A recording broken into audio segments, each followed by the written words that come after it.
Hello, Andrews families, and welcome to my first book that I'm going to be reading while we're on an extended break. So, friends, what I've done is I've collected a whole bunch of books, and I'm going to try to post a new book every single day that we're gone until we return. So, our first book is a request from Miss Bingaman. It is her favorite book called Dandelion. I've never read this book before. It's by Don Freeman, however, so here we go.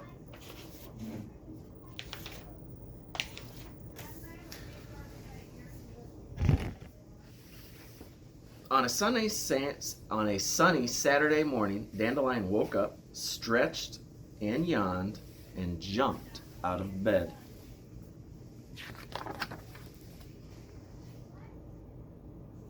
After doing his daily exercises, Dandelion looked out the window, blinked his eyes, and said, "I wonder if the mail has come." He put on his sweater and went outside to the mailbox. There was a letter, and it was written in fancy gold ink.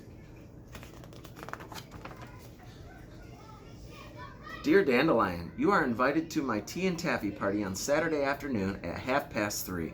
Come as you are. Sincerely, Jennifer Giraffe. Dandelion was very excited. "Why, that's today," he said. "It's a good thing I planned to get a haircut."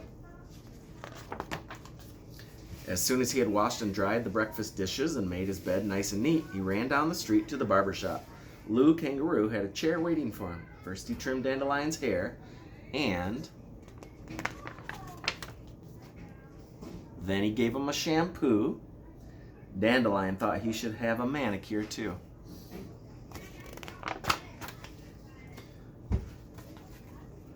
When Lou Kangaroo had finished, Dandelion looked a bit foolish.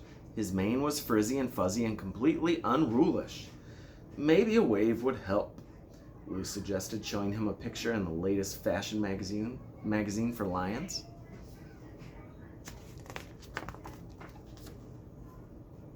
Dandelion agreed. This was exactly what he needed. So Lou went about curling his mane.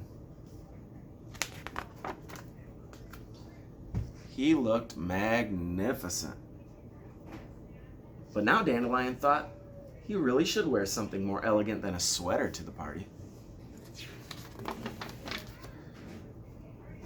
"This jacket is the very newest style," said Theodore the tailor, "and it just fits you.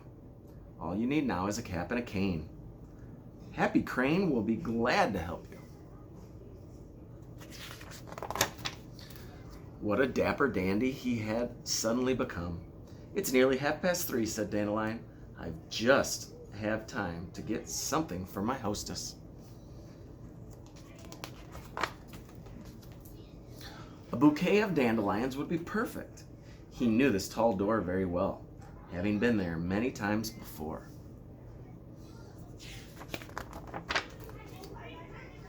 He rang the bell. When Jennifer Giraffe opened the door, she looked very surprised. "Yes," she said. "What can I do for you?" "Why, I've come to your party," he answered. "Oh, I'm sorry, sir, but you're not anyone I know," said Miss Giraffe. "You must have come to the wrong address."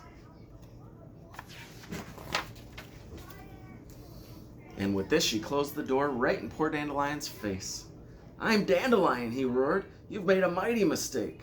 But there was no use knocking. The door was tightly shut. Dandelion had began walking back and forth, up and down the long block he paced. And as he paced, the sky grew dark. Then a sudden gust of wind sprang up and blew away his beautiful bouquet. And his snappy cap flew off. To make matters worse, it began to rain in torrents. Dandelion dropped his cane and stood under a weeping willow tree. But the rain poured down through the branches. Dandelion was soon soaking wet, and his curls came unfurled. He took off his jacket and hung it on a willow branch. Luckily, he had kept his sweater on. At last, the rain stopped, and the warm sunshine came beaming down. Dandelion decided to sit on Jennifer Giraffe's front steps until his mane was dry.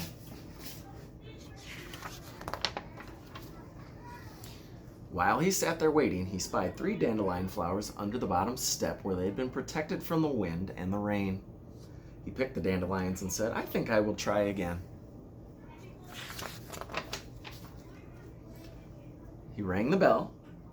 Well, well, if it isn't our friend Dandelion at last, said Jennifer Giraffe.